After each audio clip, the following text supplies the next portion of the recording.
This part of the session is about the Community Presenter Assistance Program. So if you're looking for the Into the Act, we're going to do that one following. So we won't kind of try to mesh the two, do a separate one so the recording makes sense to those who aren't here. And this program's been around since the early 90s, I believe. And BC Terrain Council started to administer this program back in 1998. And I was working for them at that time as well. And at that point, the reason that we got the program was to give us the information about what's being presented in the province, have a better connection with the network and understanding. So it is a partnership program. This is a BC Arts Council program. We are the delivery agent and considered a partner for this. So hence why you would always acknowledge not only BCTC, but also the province and BC Arts Council. So we do thank them for giving us the trust in the program to administer it. So one of the things about this program is there's two categories. So you're going to apply in either one, and you decide if you're a community presenter or you're a key presenter. So basically both require you to do not less than 3 eligible professional performing arts events. So those are what you're presenting, not necessarily producing. And there is lots of questions around that. If we're actually mounting the show and we're doing the creation, does that apply? So it is presentation, and you have to be able to demonstrate through your previous activity that you can realize the program you're presenting. And also, the really important thing is to adhere to the principle that artists are paid at recognized professional rates. So we have a little bit of information about what that means later on, and we can certainly answer any questions about that as we go along. So just, you'll notice the two amounts, they're the same this year. There's no change in the eligible amounts. I'll go over the changes that have happened. If you're looking to apply for key presenter, and this has come up again, questions, you have to manage a performing arts facility with approximately 300 or more seats. So if you're unsure because you're close to the 300, you can certainly inquire about that. And you have to engage full-time professional management and show a high level of leadership in the touring network. So you're acting as a hub, or sometimes we use the word anchor for presenting artists in your region. So there's the difference. The community presenters do not have to have the arts facility. They don't have to have professional management. So the activity period for this is the same as it has been in previous years. Your presenting activity has to take place between July 1, 2023 and June 30, 2024. So in some cases, you may look at summer programming that is after July 1st. You may not hear if you were successful until after you've completed your programming. You can still apply for that. If you received funding last year, you really should submit your final report. We're saying now within 3 months of your activity. Lots of people are submitting it now. And I encourage you, if you have it finished, like send it in, because it just gives us a little bit of more time to review and collect all of that data and put it in our system. So what's new for this year? We've increased the eligible amount for both BC Canadian artists are now eligible for 50%, where they used to be BC was 50 and Canadian artists were 30%. They're now both 50%. So it's still a maximum of 4,000 per event, but for this year, that's the big difference between last year and this year. And I hope our hope is that it bumps you up a little bit in terms of how much you're actually eligible for, and we can show that demand on the program in our advocacy efforts to increase the budget for this. It really helps us to show that. The other thing that's different is splits of the door has become more common. More presenters are having a split at the door. In this case, you have to do a split of the door on profit over and above a guaranteed fee.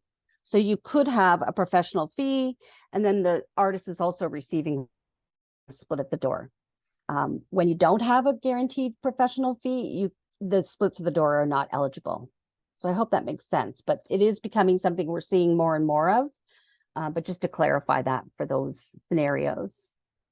And also, as part of we are streamlining, as Miriam mentioned, we're really trying to make this as simple as we can. One of the things we're not requiring you is a board and staff list. And sometimes I know that's just something you have, but sometimes I know you have to update it and send it in, but we're not asking for that any longer.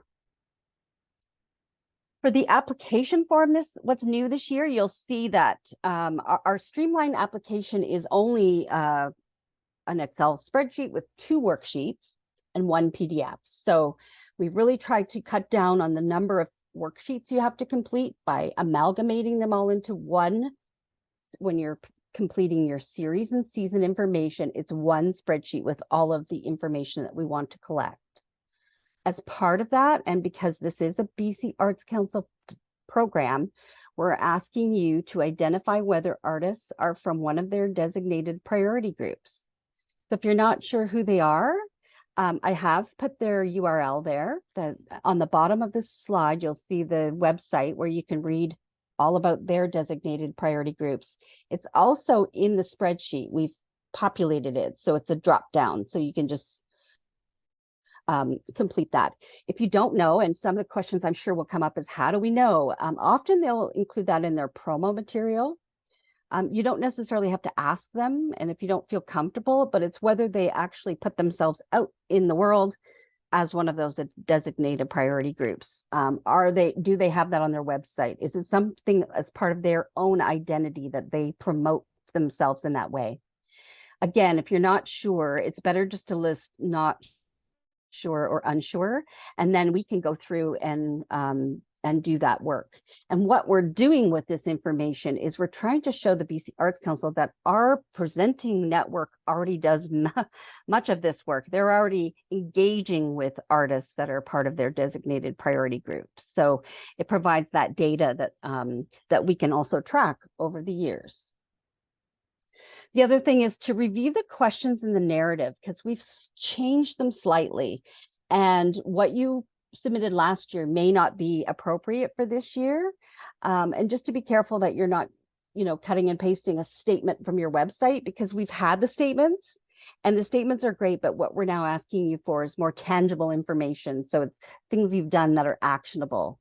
And that narrative is really important. And I'll talk about that in the assessment. Your narrative is really key. So important to read the questions and answer them in a very succinct way, but to provide that real tangible, this is what we are doing versus this is what we are saying. So again, I mentioned that narrative is such an important part of your application. So please read those questions carefully and consider your answers in terms of how it affects your application. So I've talked about this. I've talked about the maximum assistance. Still, no non-Canadian or non-professional artists are still not considered under the program, but that 50%. And it is a formula basis. So just so everybody's aware that you may not receive the full amount you request.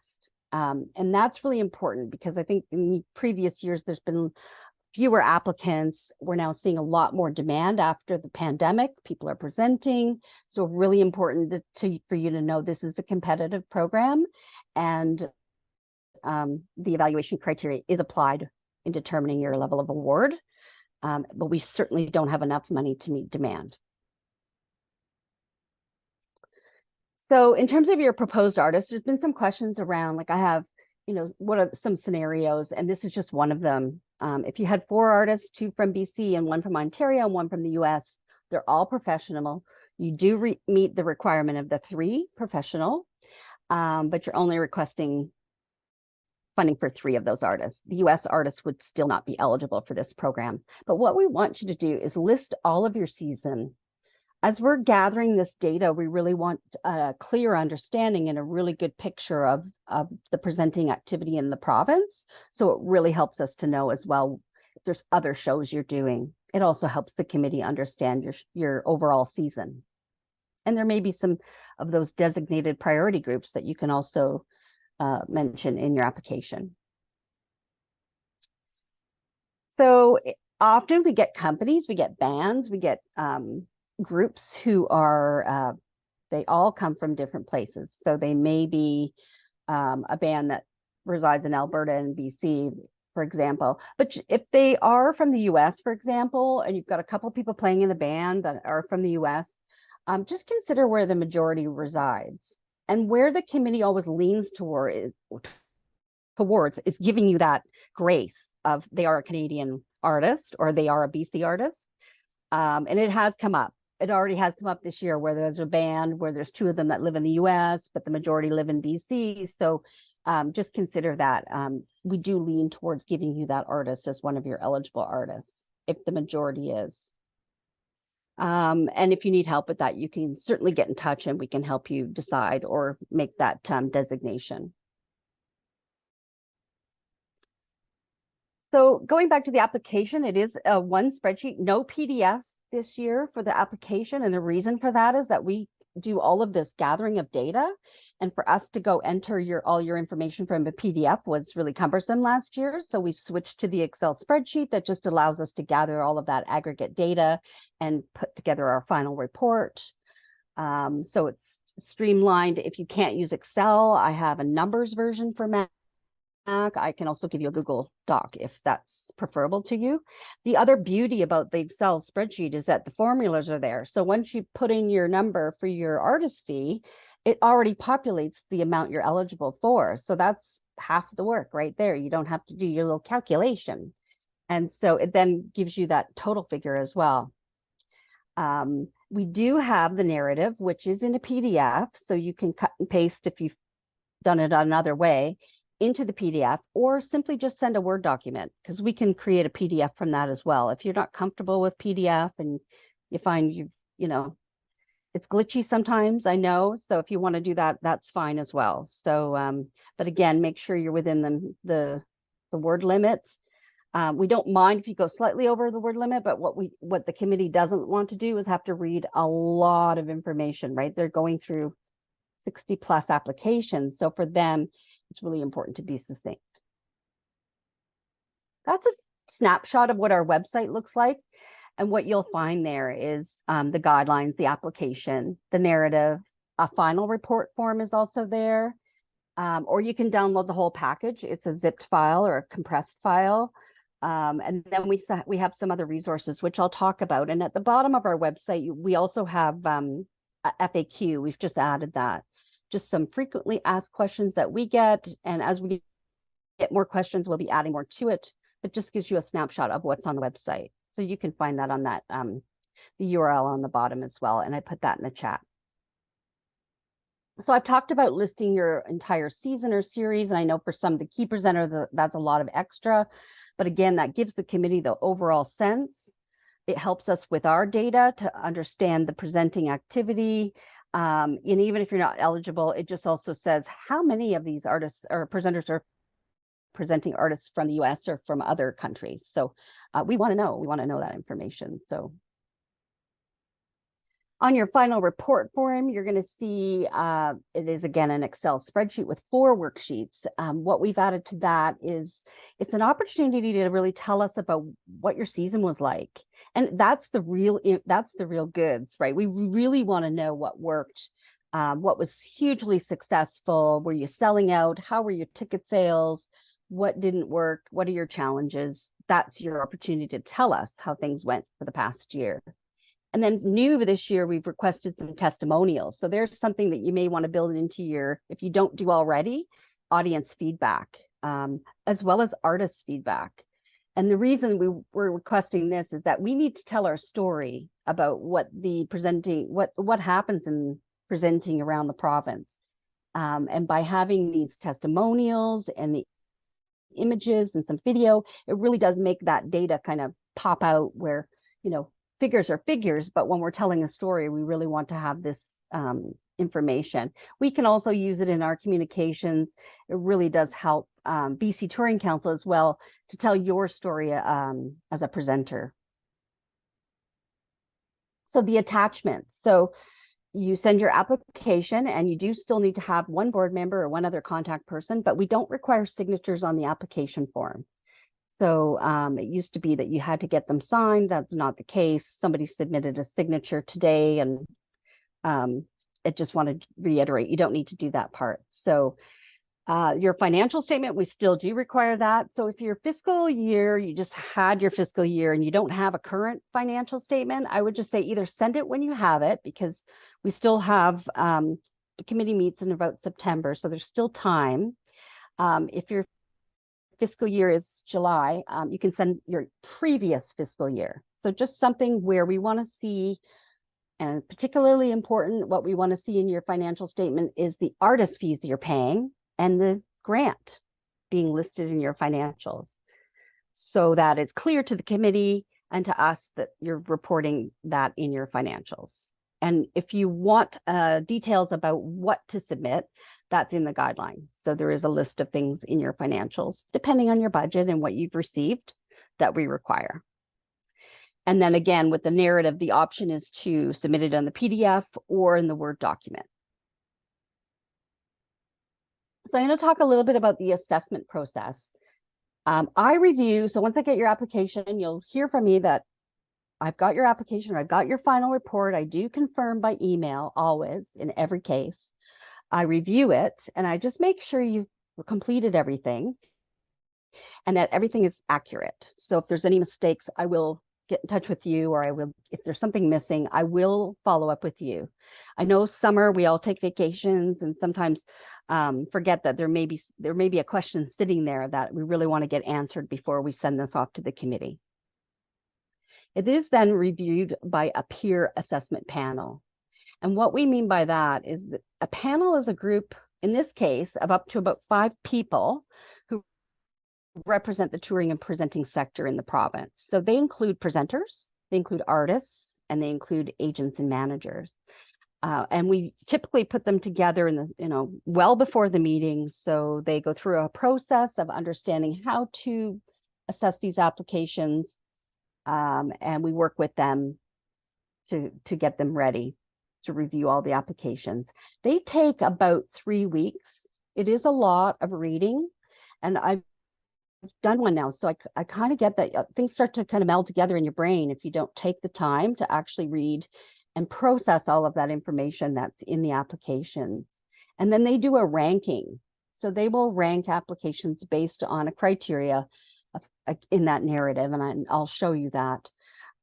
So they do take the due time to make sure they've read your application through, and they are paid for that work. So if you're interested in being part of a committee, we always take your name and we put it into the pool of people who've expressed interest. We typically bring someone who's been on a committee before, so there's some continuity, but what a great learning opportunity.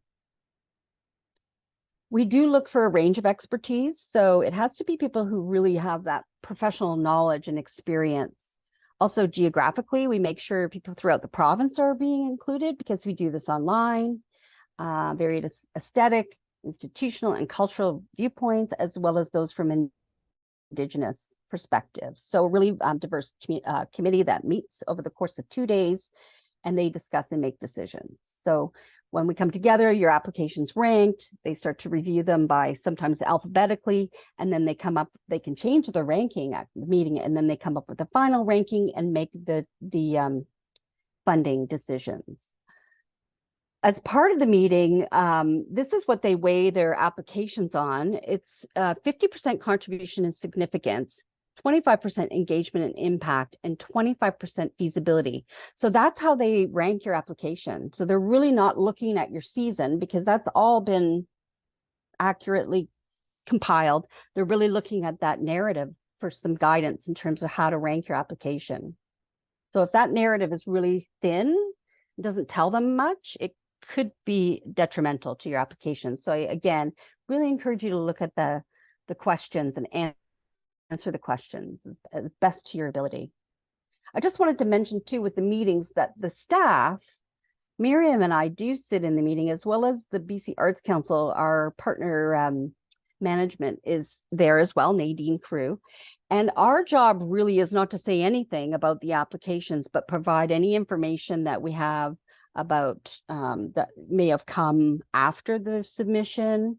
But we don't make any decisions. We do not influence the committee. Our job is just simply to present the application and to make notes for any feedback that we'd like to give you. Can I ask one quick question right now? Sure. Is that Diane? Is Diane, Yes. Do they have access, or do they look at our final report going along with our new application? They have, yes, they have in the past. Okay. Yeah, they have looked at those reports. They've also looked at your financials. I'm not sure, we're kind of rejigging things now because they've expressed how much time it takes to read through all of this material. Um, Sometimes we've provided a synopsis of what happened, if there was anything, an anomaly. Okay. Yeah. You. So this is the timeline. So just giving you the sense of how things are going to go. We're now at, heading towards the deadline in June, and then July, August, I basically process everything. I put everything into a big Excel spreadsheet for that final report that we collect all that aggregate data, make sure it's all accurate. By August, September, it goes to the committee, and then the committee is going to meet this year, most likely around late September. You're going to be notified in early October and receive your award after. So that gives you a sense of, you'll likely get it towards the end of October this year. So that just gives you a sense of the finances. And the reason for that is that we're doing 2 programs at the same time this year, so it's going to take us a little bit longer. And then you see the final reports would be submitted after your activities completed. So some things that we have on our website include an FAQ, just the frequently asked questions. We do have the artist fees and data and other resources on our website. It's what we've done is we pulled maybe I can show it after I do this. We've pulled the information from previous years, and what we do is we collect average fees for the artists, just to give you a sense of where artist fees are now sitting this year compared to previous years, and to give you a sense of how much how much is being paid to artists. As we know, with artist fees, a lot varies and a lot of things, factors come into play, but it's just to give you a sense of what artist fees are looking like at the average, and some of the other resources that you can go to find for artist fees. We're going to put a recording of this. You can also book a meeting with me if you have, and I know, Shelby, we've been playing telephone tag, right? So that's why I said, email me a good time, because sometimes you're busy, and so we can book a meeting, or you can email me your questions and I'd be happy to answer them. I try to do it fairly quickly if I know you're working on the application, but sometimes, it takes me a little longer. So those are some of the resources that you can access for information. And if you're doing other grant writing, these are some of the other resources that are available for that. Canadian Heritage does fund presenters, as well as Creative BC has a live music program. Factor in SOCAN as well. You can look at those sources for other funding. So we're only one source, and as funders, we always encourage you to look at other sources as well. And there's my information if you want to contact me or get in touch with specific questions. I'm available, to you, and we can set up a meeting if you have several questions you want to go through, or if you have trouble with the form, if there's any technical issue with that. So I'm just going to stop sharing this for a minute and just show you our website. And of course, it's not popping up on my screen. Why is that? Okay. Okay, I'm not going to do that for a sec. Let's just see if it pops up now. I just wanted to show you the artist fee. There we go. So just on our website, we do have the artist fee information. So that's what this looks like. Can you see that, Miriam? Yeah. So this is what I was talking about. We put up the average fees. So we've broken it down by BC, Canadian, International. And this is year by year. So you can see where things, how much things have increased. We've been talking about that a lot at BCTC, how artists have had to increase their fees due to the cost of travel and inflation. So be really interesting to see what happens this year. So we add that all up and then provide that in our report to the BC Arts Council. It helps us advocate for more funding, because we really feel like this is a flow-through program where you don't actually get the money to keep in your operation. It flows through to the artists. So and then it does give you the average by community and community and key presenters as well. And then the other FAQ we have on our site is artist fees resource. Just pulling that up, because that's, if you really want to dig in, These are all organizations that do artist fees. And some of them may be applicable to you and some of them may not be. But if you're really and you're really struggling and you want to have some guidance in terms of what you're paying your artists, these are just resources for you to use. They do come up with standards so that there is some resource there. Okay, I'm right at the bottom of the hour. Did anybody have any question?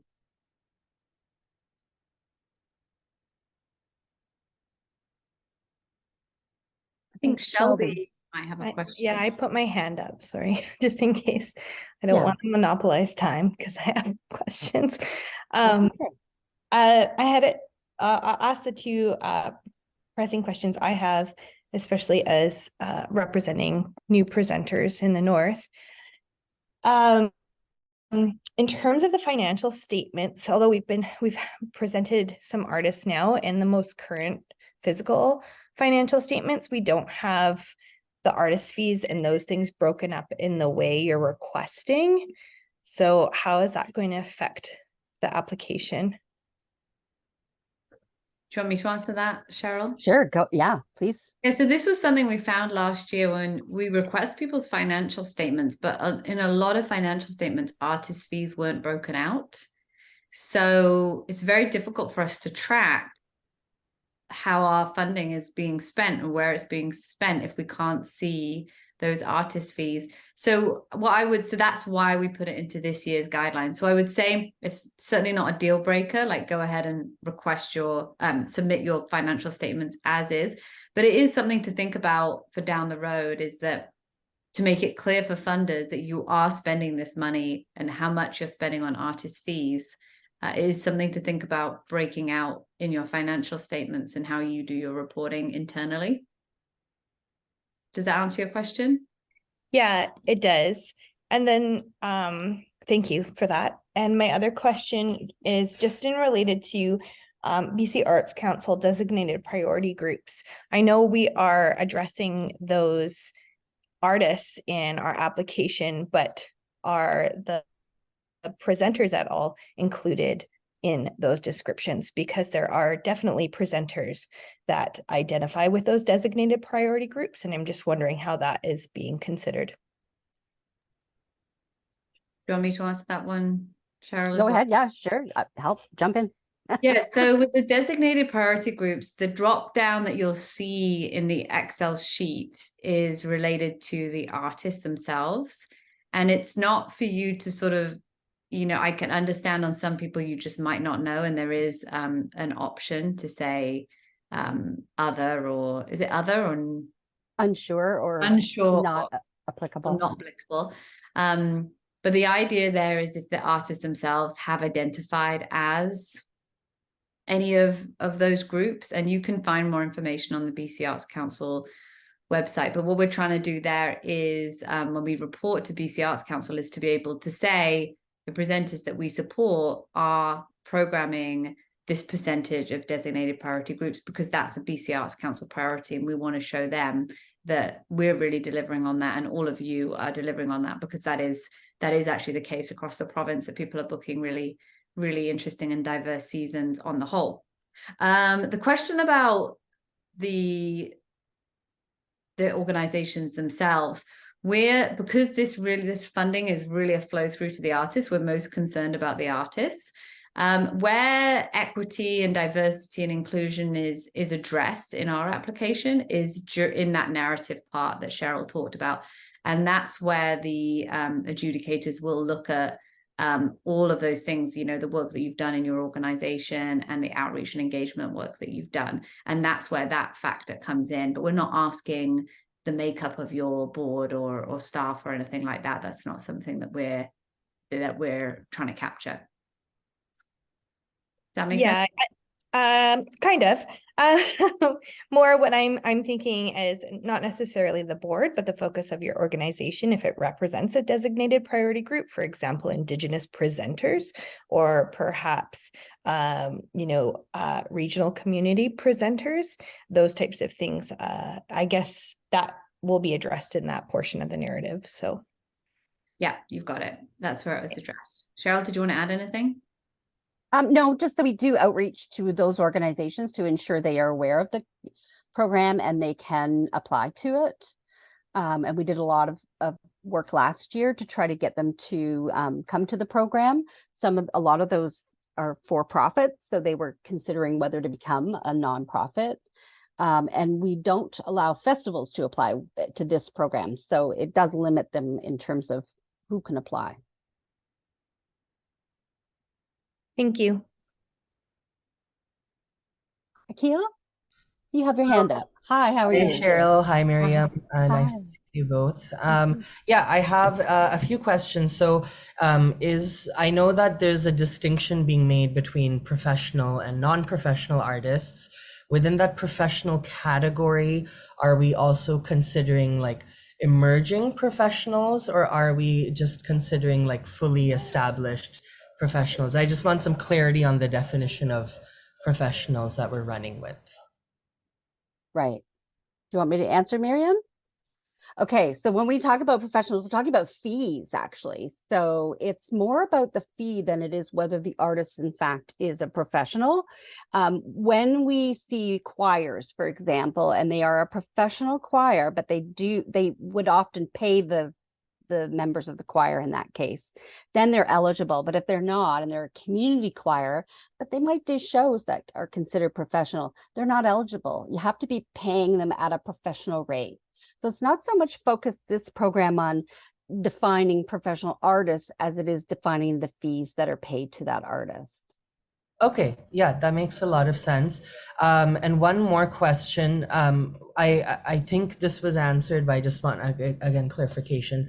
We could apply for like multiple events within this grant program in one go, right? Right. So we require 3.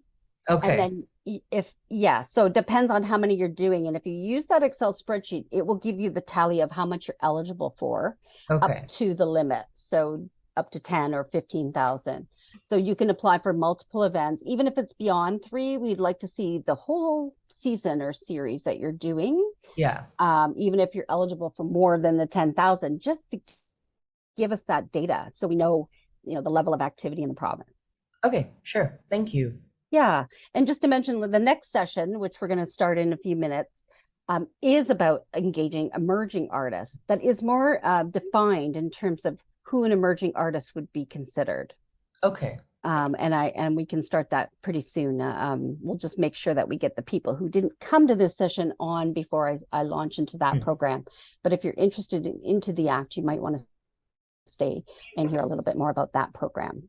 And Sure, just to thank you. add one more thing, Akil, I don't know exactly the artists that you program, but if you are programming international artists, although this fund does not fund them, again, you can include them on that Excel spreadsheet and you just leave the one box blank around the subsidy there. So because it gives us that overview of the performers that you're booking, because we're also an art service organization and we want to collect data on what people are booking, how many international shows people are booking, and this is a great opportunity for us to collect that. Plus it shows, oh, this is a presenter who's booking 10 shows, 8 or not 8, wouldn't be 8, 7 of which are international. These 3 are Canadian and these are the 3 we can fund. But it's interesting for us to be able to see your whole season, and it also helps to inform the jury of the breadth of the work that you're doing. I don't know if that relates specifically to you, but I just thought I would mention it.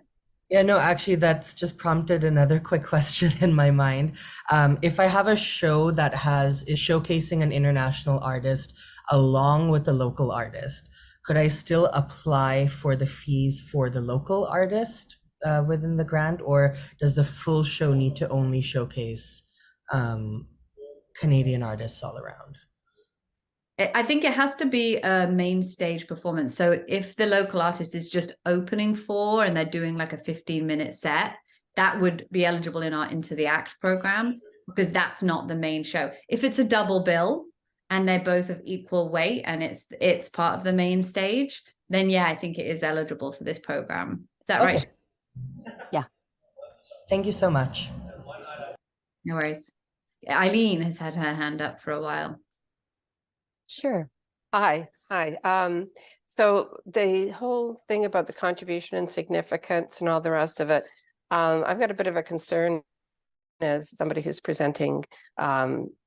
It's essentially mainstream classical and some jazz performances, and there aren't a lot of people in the priority group, and they certainly don't usually identify themselves as, you know, any member of a particular group. You know, they're professional musicians, and we're, you know, our group is kind of part of an ecosystem within our community, and there are other organizations that present and have perhaps more diversity, more inclusion than we're able to offer.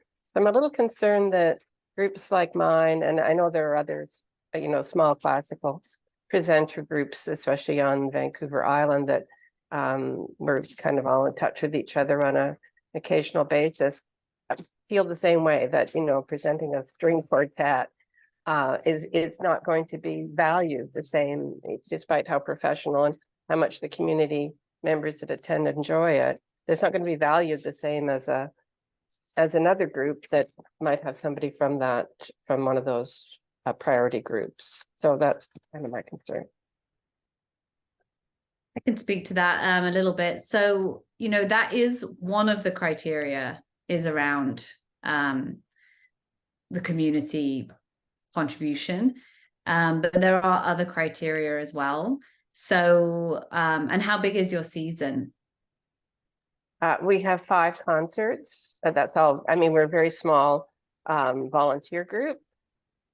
I do the majority of the work, so it's kind of, there's definitely allowances given by the jury on the size of the organization and the size of your series. So they're aware that a larger professional organization has more capacity to do more of that outreach work. They've got a bigger season, so they can do more engagement and take more risks and program different things. So I think that there is an element whereby, you know, that you should be proud of the work that you are doing, and it is appreciated by us and by the jury. And this is really your opportunity in the narrative to talk about that work, to describe why you think it's important to your audience, to describe your programming choices, why you choose those artists, how you are an important part of that ecosystem.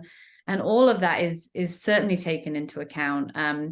And it's not the only thing that you're being scored on, is the you know, the diversity of your lineup. So I wouldn't be too worried. Like, ultimately, it is a priority for the provincial government. It is a priority for BC Arts Council that we start to get more of these designated priority groups funding, because historically they've been underfunded. So that's where this is coming from, right? It's not coming from a bad place, it's coming from a good place.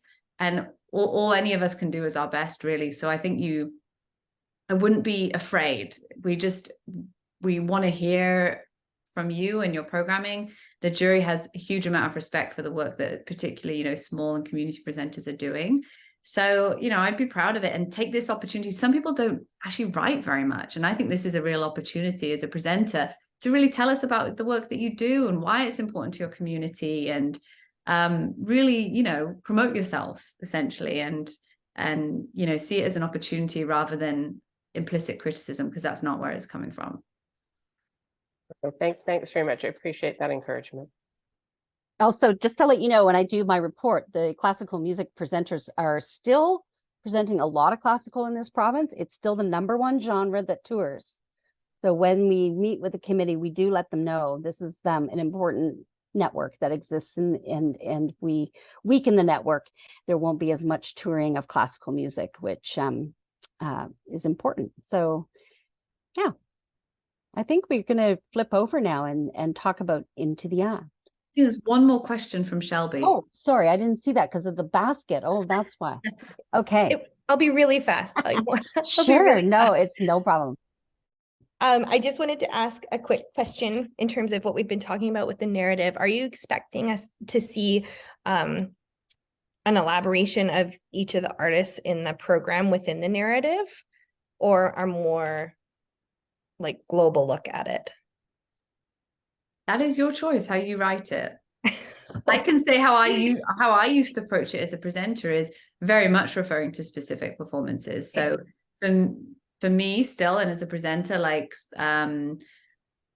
making sure I had 50% gender equality, for example, in my season was really important to me. So I would talk about that, and then I would talk about the female-led groups that I had booked, for example. So I personally think referring specifically to the groups really helps bring your season alive. But it is up to you. So you can talk more globally, but I don't think, personally, I like people who are specific, and it really gives you a sense of why they chose that particular group over another one, or what their thinking is around the programming. Thank you. If I could just add to that, though, what I wouldn't do is necessarily cut and paste a bio in there. That for Okay. this program, a lot of the time we do look at a website, for example, if we're not familiar with the artist, but because these are presenters, these are artists themselves who appear in the application sometimes, and artists and agents, and they sometimes know a lot of the artists that are being presented, but I just wouldn't use that precious space to do that. Okay, thank you. Welcome. Any more questions before I move to talk about Into the Act? No. Okay. Oh, I see Elaine is moving. Elaine, do you have a question? No? Okay. No, I'm going to say goodbye. Okay. Okay, Thank you for thank you. coming. Thanks. Thanks. Bye-bye. Bye. So I'll just share my screen.